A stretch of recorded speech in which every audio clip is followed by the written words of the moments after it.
Show me what you got.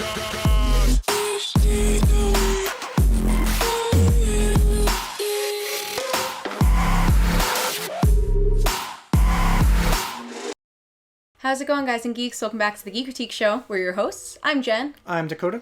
And we're going to talk about Jessica Jones Season 2. Yeah, 2 Sundays ago, Jessica Jones Season 2 released all 13 of its episodes, which is pretty normal for a Netflix series to do. I mean, that's what they've been doing for all the Marvel Netflix shows. 13 episodes, though. Is every Marvel show worth 13 episodes? No. No? Do you think Jessica Jones Season 2 should have been 13 episodes? No. All right. I really liked it. It's hard when we start our videos off with something kind of critical, but that was something that I was saying. I feel like some things could have been condensed, like a lot of the driving around, but I don't really want to get into that just yet because we're in no spoilers territory. Yes, before we start, we want to mention that the first few minutes of this discussion, if not the first half, will be spoiler free. But let's talk a little bit about where Jessica Jones is at the beginning of this season and where she's trying to get, without getting too much into spoilers or big names and stuff like that. We know that this takes place a number of months after the Defenders. Yes. We know she is trying to track down this company called IGH, which is basically where she got her powers from. And if you've seen the trailers, you know that this is kind of the direction that they're going in, so no huge spoilers here. She's also trying to take Alias to a more professional level, it seems, or at least Malcolm is. And she seems, in her own Jessica way, excited about the prospects ahead of them. Seeing new clients, trying to get, something that looks promising for her business, and the office is shaping up quite well. Yes, she starts seeing some competition. And ultimately, that's where we kind of start the season. She's trying to pick up her crap off the ground, pretty much. She's trying to start... As usual. Yeah. She's trying to start her life without Kilgrave in it, basically. And Malcolm is actually a pretty good help now that he's cleaned up and... Yeah, he is. He's a good carpenter. So without spoilers, I think overall this season was really good. I always love what they do with Jessica's character. She's really smart, really sensitive in her own way. And she doesn't seem like she would be. But she's very vulnerable. Yeah, she is when it comes to the people that she cares about. Yeah. And yeah, I think she stayed very true to the character that I've grown very attached to. Yeah. What's cool about Jessica is that Jessica Jones in general is a show about flawed individuals. And technically you could say that about all the Netflix shows, but more so in Jessica Jones than anywhere else. Because we're seeing battles with addiction.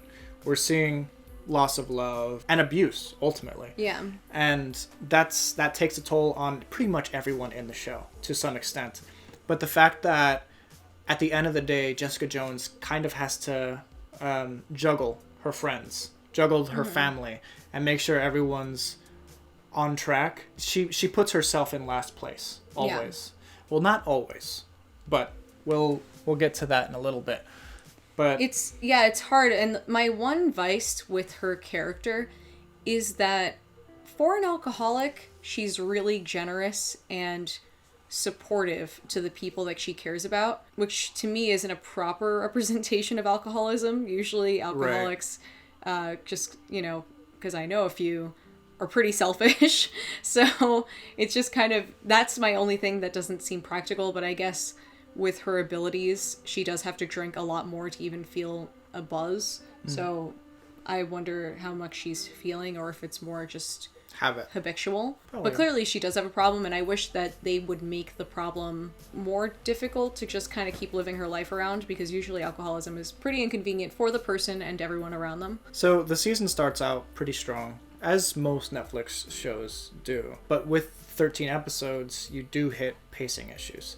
And it always seems to be around episode 5 or 6, you hit a wall where the story just starts moving slower. In this case, a character is introduced or a character is revealed, and I just felt that the story really took a pause. I just felt that the overall mission that the series was trying to convey wasn't what we got. It wasn't what I expected to happen. Not just that it didn't meet expectations, but it actually, my expectations would have been better, than what we actually got. That's not saying that it was bad. It was just a lot of filler. Yeah, there was, Especially- and that's why we were saying that it should have been a bit shorter, because it did feel like a bit of filler. 8 episodes. I think that's honestly the best way to go, except for the Defenders. I think that should have been really fleshed out quite a bit more, because I just felt there were so many plot holes in those 8 episodes. I feel like the individual characters' seasons should be 8 episodes and then 13 for the big team up.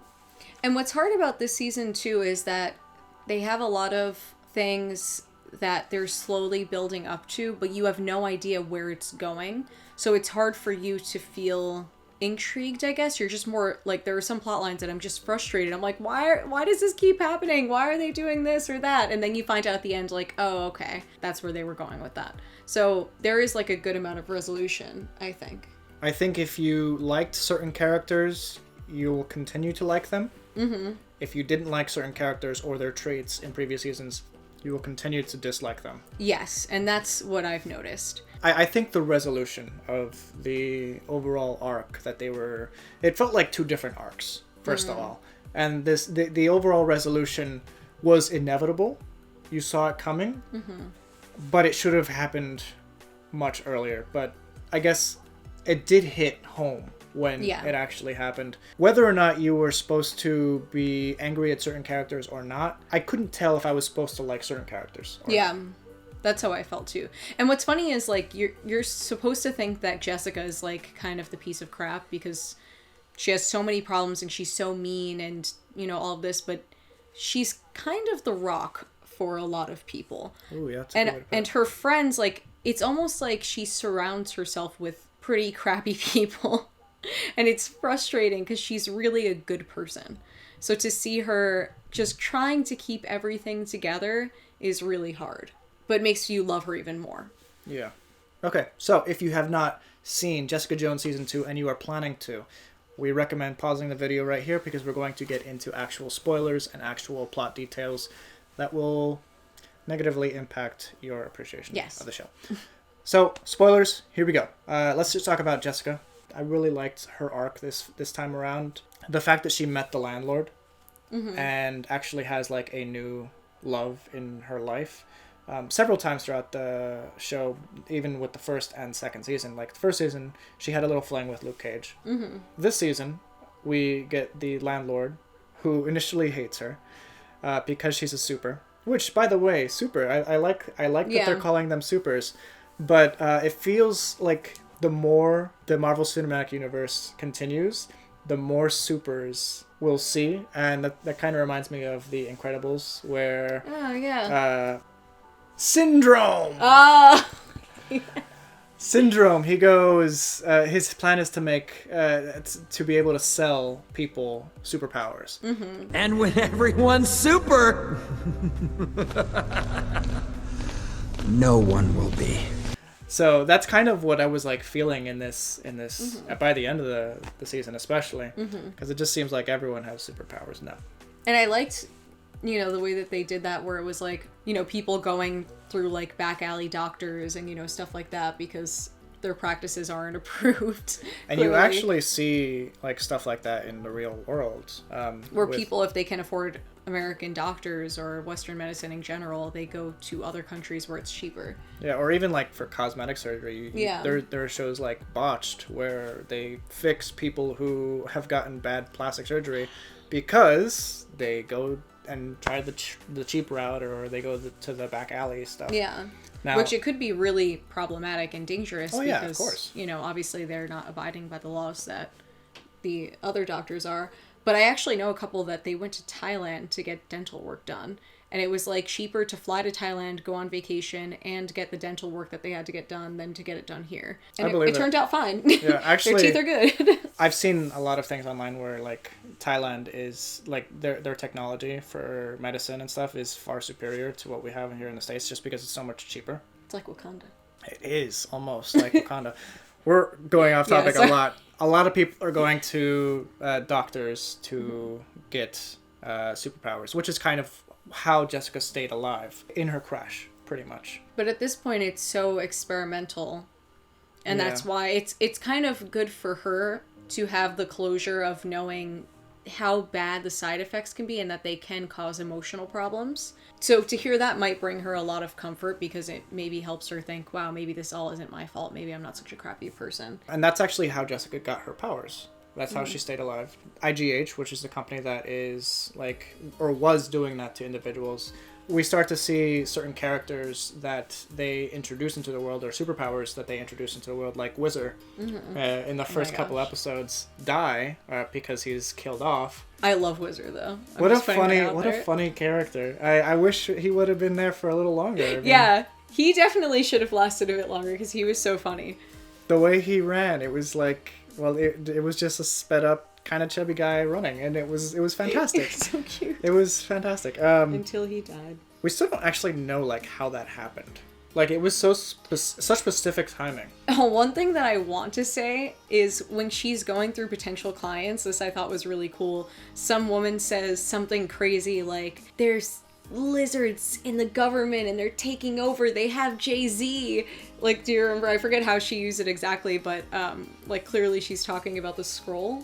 Yeah, I'm pretty sure like she was talking about the Skrulls, which are like a green alien race that take the form of humans or other life forms. I was like, I really wish Jessica would have paid a little more attention to that tape, but that lady sounded so crazy that nobody would have known to take her seriously. We'll see if that has any payoff in the future. Maybe. It might just be like a little reference that they make in advance. Yeah, I think it was just more of a reference. But it is pretty cool, and it could potentially be like an actual reference to that. Yeah, imagine if Jay-Z is in like one of the Marvel films and he's on just briefly a cameo. That'd be amazing. Jessica's arc in this is actually really, it's probably, well, I mean, it is her show and all, but it is the most touching. Yeah, it is really heartbreaking. Because you know it ends in tragedy. Any way around it, like, she cannot get her family back. Yeah. And we're going to talk a little bit about Alyssa and all that later, but she can't have her mother back. Especially not the mother that is killing people, and she kind of hulks out. I was expecting like references to the Hulk, but I was content with Captain America. Yeah, you just felt bad for her. And it's so hard because you see her trying to do what's best for everyone, but it's almost like she just keeps fighting a losing battle and there's no really way around it, but she wasn't about to give up, which is something I really respect in her character. Like, even when it seems like nothing could possibly work out, she knows she could never forgive herself if she didn't stop trying, you know, and that I really do love and I respect about her. And on top of that, still helping Trish and Malcolm to an extent and all of these other people in her life when she has like the craziest thing going on ever. Let's talk a little bit about some of the other characters in the show. But first I want to just like make a quick note about Iron Fist. The reason I'm doing that is because in Iron Fist, you start by liking Danny Rand. Mm-hmm. And by the end of it, you can't stand the kid. Mm-hmm. He's just annoying. The fights are bad. He's stupid. But in the beginning of Iron Fist, you kind of hate everyone else in the show. Like, everyone else is just, it seems like bad acting, or it seems like, wow, all his past friends are jerks. But by the end, you understand every one of those characters, and you kind of have some respect for them because you're intrigued by their arc. Yeah. In Jessica Jones, it's kind of the opposite. You have more and more respect for Jessica Jones the more you go on. And less respect for everyone else. Like Trish Walker. I already hated Trish Walker from the first season just because she's so impulsive. She's that like Katniss Everdeen type of personality where she can't think 2 steps ahead. She has to, like, everything that she does is an impulse to what she knows right there in that moment. And it just makes for a grating story. We actually didn't have a YouTube channel during season 1, which is kind of crazy to think about. And we didn't get to do a review of it, but I just couldn't stand Trish. We both felt that way, and that was when she was actually being helpful to Jessica.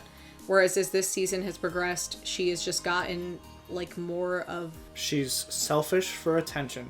She wants to be like some big shot, like, news reporter. So much so that, like, the only good guy in her life she gets rid of because she feels that he has what she wanted. He has what she wanted and he's better than her, so she could never, like, live up to that, which is just... And even to the scene where she brings Jessica the ashes of her family member in order to motivate Jessica to help her in her story, like literally to further her, reporting story, is absolutely pathetic to me. I would never do that to any of my friends.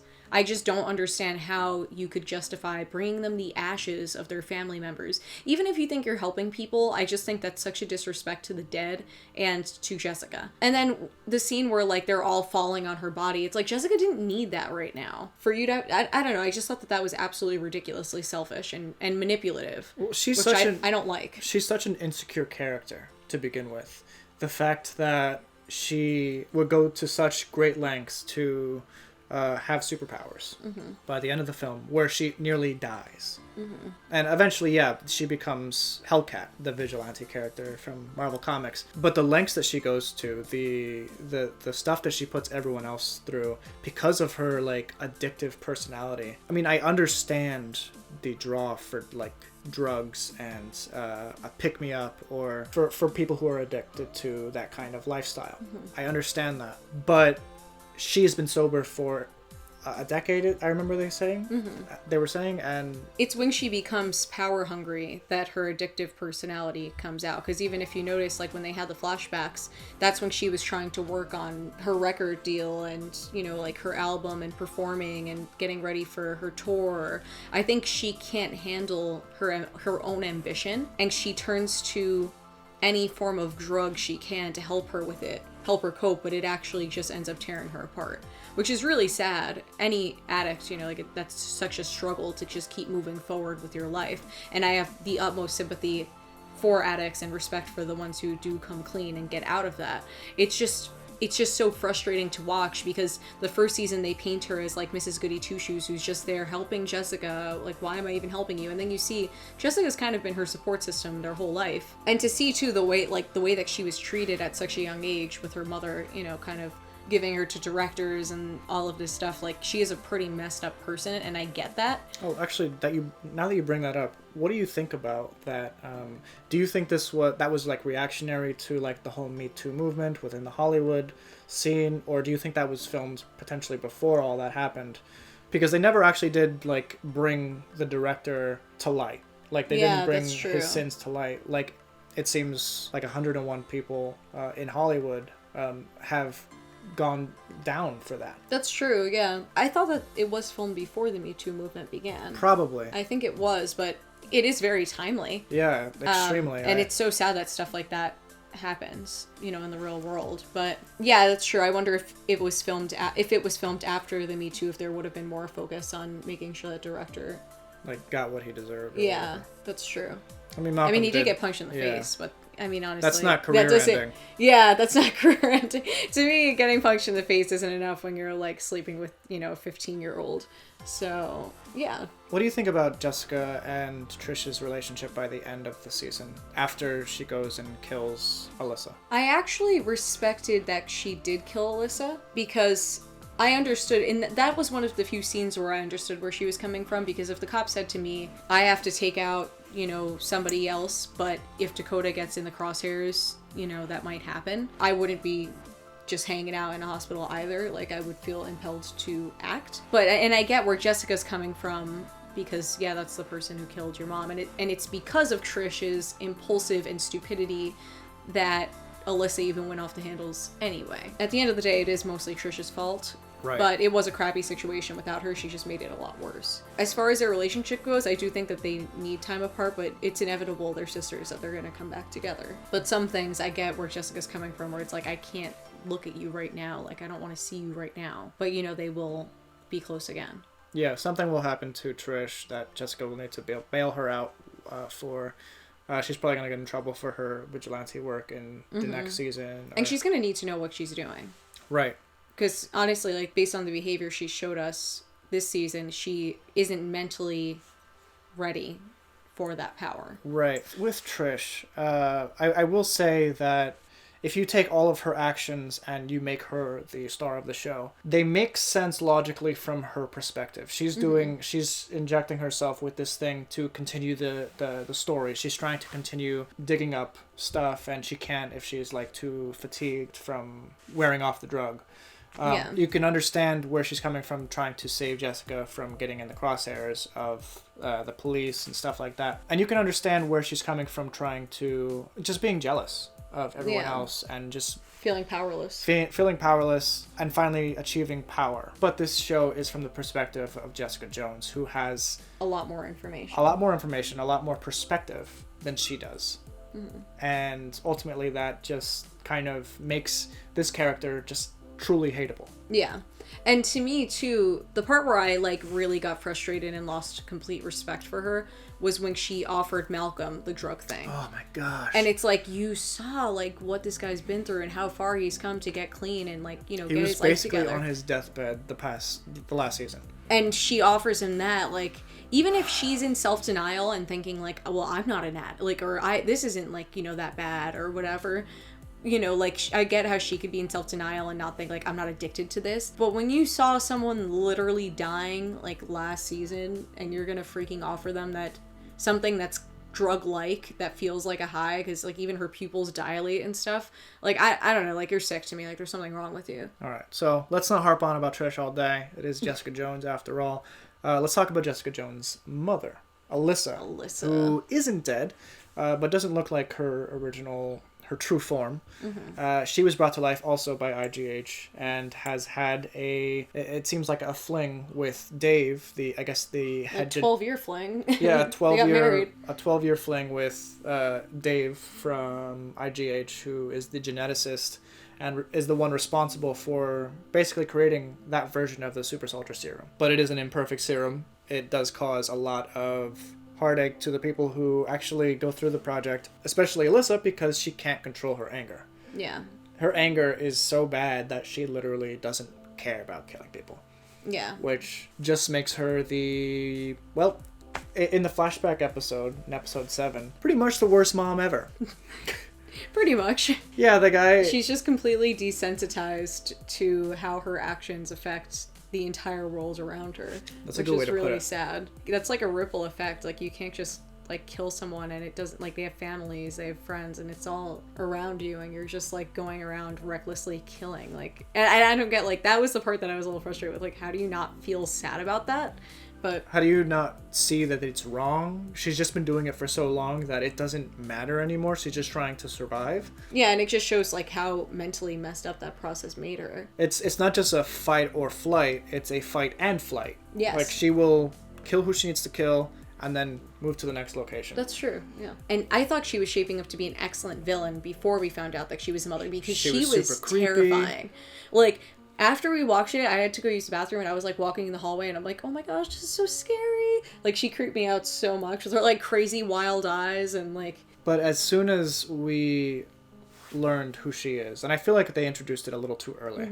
As soon as we learned who she was, that she was Alyssa Jones, the entire mystique around the character and around Dave and IGH just crumbled. Yeah, that's true, because they were no longer longer seemed like this mysterious organization that was doing these terrible experiments, because everything was explained to us. We saw behind the curtain, and it wasn't as bad as we thought it was. Yeah, and that's true. They could have held on to that a bit longer by not revealing who she was just yet. I did like the way that they revealed it. Like when Jessica's in her room, and as soon as she smells the perfume, she starts tearing up and goes, "I'm confused."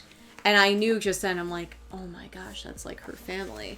And it like... That was really good. Yeah, like for some reason, like seeing her tear up at smelling a scent, like you knew like something was triggered.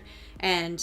like that to me was a really great way to demonstrate that. In episode 7, when they had the big flashback, what did you think of Jessica Jones' first love? I actually really liked him, but it's true that you didn't really trust him, by the way, but it was so nice to see Jessica so happy. Oh yeah, that's true. And that's why it's like I knew he couldn't have been all that in a bag of chips, but she was so happy that you wanted it to work.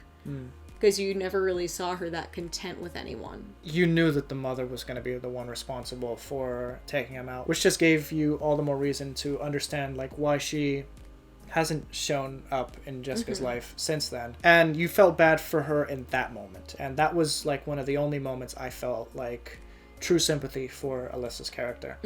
as the story continues, she just proves to be more and more crazy, more and more of a liability to pretty much everyone in the story.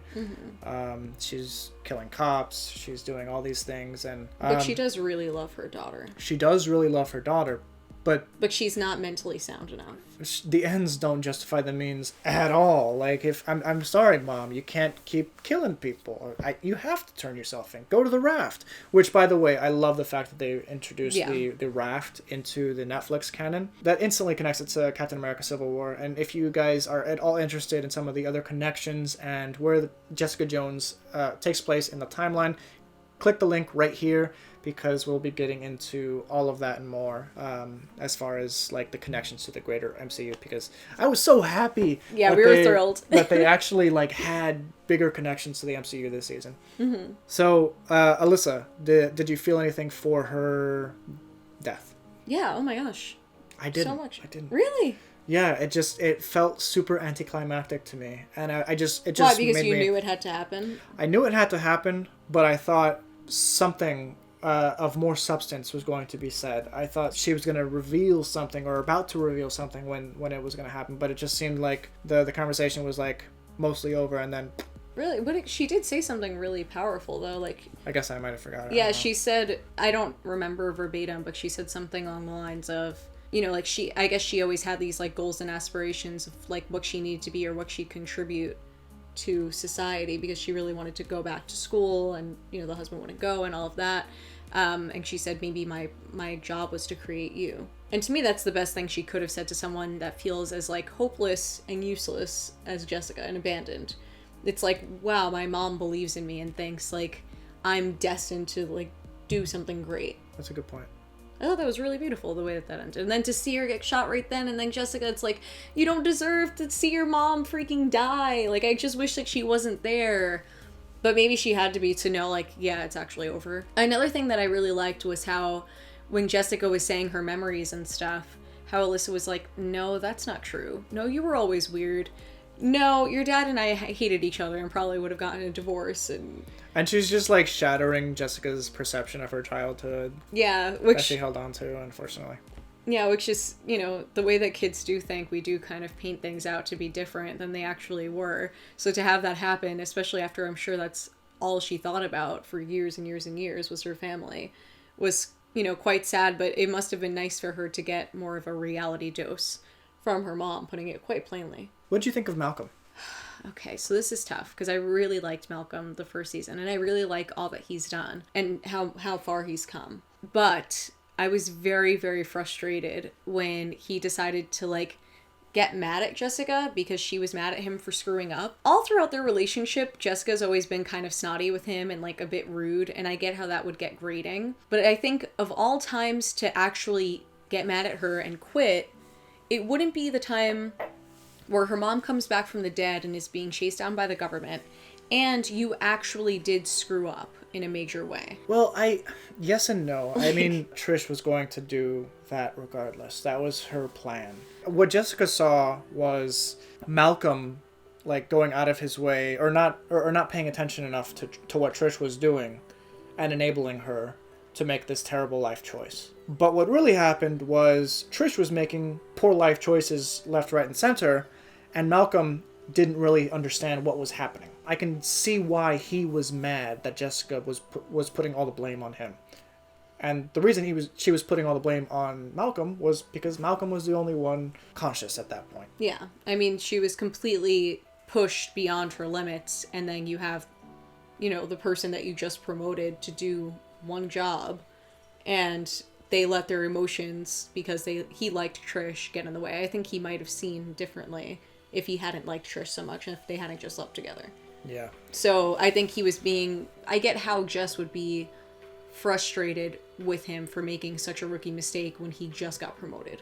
But you empathize where he came from. And Jessica also didn't realize that he had a major setback when he took the inhaler. That's true. And I think if she had known that, she would have been a lot softer on him. But I think later he could have went and explained that to her instead of just getting mad and joining the enemy. Like, Yeah, a the huge betrayal, in my opinion. Although, from a business perspective, he made the right choice. But it's a similar issue to what happened in Daredevil, where Foggy decided he was going to go off and join Hogarth's team. Yeah, I think too in friendships it is a practical approach, but when you're watching both sides, it's so frustrating because most friendships end because of a lack of communication. Like if Jessica and Malcolm had gotten together and talked about it, then they would have understood where each other was coming from. But instead, they just had one heated anger and then just broke off and stopped talking to each other, which, you know, isn't fair. I have a feeling like next season is going to start with them passing each other in the hallway. And her just like, you know what?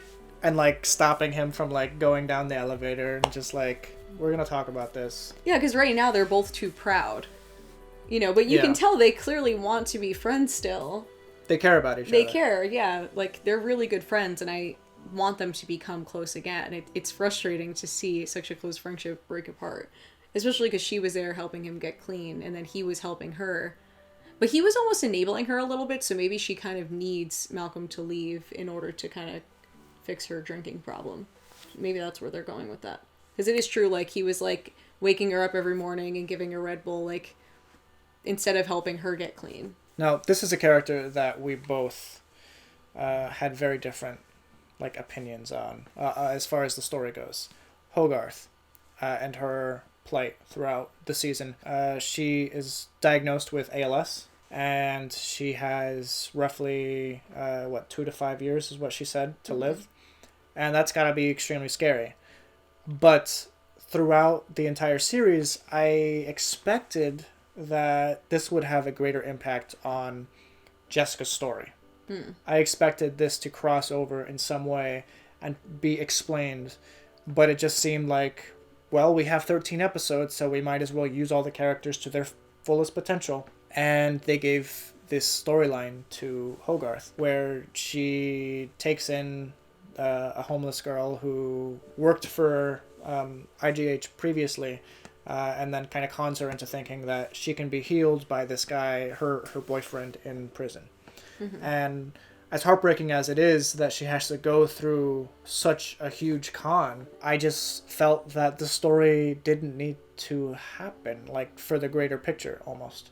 I disagree. I really like Hogarth. I found all of her scenes very compelling. Besides the hooker scene, I really didn't care for that, but I just didn't think it was necessary, but whatever. But as a character, I find her very interesting. And to see even the most crappy people, because she is a pretty crappy person, facing such a horrible illness, it shows that nobody really deserves that. Even though last season she showed, like... She was ruthless. Yeah, last season. she was completely ruthless. Person. She's very terrible, but to find out she's from a trailer park, it just was very compelling. She's a very compelling character to me. And you're watching this character who, you know, has really damaged other people's lives. I mean, we even saw that she has helped Turk, which was a character that we saw in Daredevil, who was involved in human trafficking. She helped him get off the hook. She's helped a lot of, like, pretty crappy people, and she's very selfish, but nobody... When you see anyone facing that kind of illness, it just breaks your heart. And then on top of that, to see her softening for the first time, you know, since the show has started, and she gets everything taken away from her. Some people would say just desserts, but you feel so heartbroken for her at the same time. No, we did feel... Of all the characters, like, her breakdown, her hitting rock bottom was the toughest to actually behold. And I guess the strength in that subplot was the fact that while all this is happening to Jessica and Trish and Malcolm, you don't always think about what everyone else is going through. And that's something that's a lesson we can take from this season in particular, is that just because you have a certain goal in mind, just a big project or a big job that you have to finish or figure out, not everyone is as invested in the same idea as you are. And the same goes for Jessica. Hogarth wanted her help. Jessica could not be bothered with helping Hogarth this season because she had her own issues. So it's interesting seeing the divide that personal issues take on relationships. To me, this plot was incorporated into the season, not only because, they Hogarth is a compelling character, and I get why they kept her involved, and they did kind of need another storyline going. But to me, it was also the repercussions of Jessica getting distracted and not doing her job. Because if Jessica had been as invested in that story as she would have been if all of that wasn't going on with her mom, I highly doubt that would have happened to Hogarth to begin with. Because Jessica outright said just for like a few seconds of talking, to these people, she found out that there wasn't a healer and went and told Hogarth, like, yeah, no, they're not all they're cracked up to be. Whereas if she was invested, she would have found that out sooner, and she would have made sure that Hogarth got that information right away. Even if Hogarth had found out before leaving her house to meet Jessica there, you know what I mean? Maybe there was some way that could have worked out better if Jessica had been doing her job. Yeah. And I guess the last person I want to talk about, because we have been rambling for quite a bit, is Kilgrave. Kilgrave is very briefly introduced into this season. Obviously, the character played by David Tennant is dead, but he still somehow charms the screen, even in just like even in Jessica's mind. It's David Tennant. What a guy, He steals the show every time. He doesn't seem nearly as menacing as he did in the first season. But because he's not actually there. Right. So that's true. I love the part where Jessica finally overcomes her need to speak to Kilgrave, or her fears of the present. She basically tells Kilgrave, like, get out of here. And Kilgrave's just like, okay, if you need me, I'll be here. It's almost like a Stockholm syndrome of having him trapped in her mind previously. Like being able to tap into somebody who thinks so logically and manipulatively. And I don't know, like I feel like that's kind of what happens. Like, not that she missed him, but in like a weird kind of way, she needed to think like him. That's a good way to put it. Which is really sad, and I wonder how that's going to appear in the future, if at all. But I thought it was a really cool way to bring Kilgrave back, because he was the best villain. And I think after her mom was revealed, they kind of needed a spookiness, and he brought it back to life. So, before we end, I want to just ask you, because this is something that we had a problem with the last few episodes, is just the driving around Westchester and Long Island scene. And this was torture for us. It's torture for us because we know the distance between New York City and Rye Playland. It's the difference of 30 minutes without traffic. So that scene, the fact that they left like midday and didn't get there till midnight? After it closes? Yeah, because it had to have closed already, and Rye Playland's open pretty late in the summertime, guys. It was baffling. Like, were they just driving in circles around Westchester, like, specifically to, like, I don't know, that they kept getting, like, stuck behind blockades? There were a lot of things like that just didn't make any sense, because they're, like, driving the whole day, and they're somehow still in Westchester, and you're like, when they're at the diner, it's like, were they supposed to be in Westchester then, too? Did they drive up north for, like, 4 hours and then drive back down and end up in Westchester to get the paperwork? I don't understand how that works. If anyone's from the tri-state area and understands how this area works, let us know if you were as frustrated as us in those scenes. It's kind of like in Doctor Strange when he is driving from the city and 20 minutes later he's like on this cliff edge. There's no cliff edges in that, in that vicinity for him to fall off of. What is this? You're like, where is that bridge? There's no cliffs like that near any bridges in New York. This was even worse just because logistically, like, the amount of time traveled, it felt, because it was like several days of them in the car, or several episodes of them in the car. Just the one episode was longer than the actual trip to Rye Playland would have taken. Okay, like, this will be like the last complaint about time, is there's one episode where the mom is at Trish's studio in New York, and then suddenly she's in Long Island at the hotel room, and then somehow beats Jessica back when Jessica's already in Manhattan to where Trish's apartment is, or something like that. To the hospital. Oh, to the hospital. And it's like, no, that's not how... Long Island, that's like... Pretty much everywhere in Long Island is pretty far from New York City. At best, another 30 minutes one way. But Long Island is a long island, and it could be 2 to 3 hours out of your way that she is taking both ways.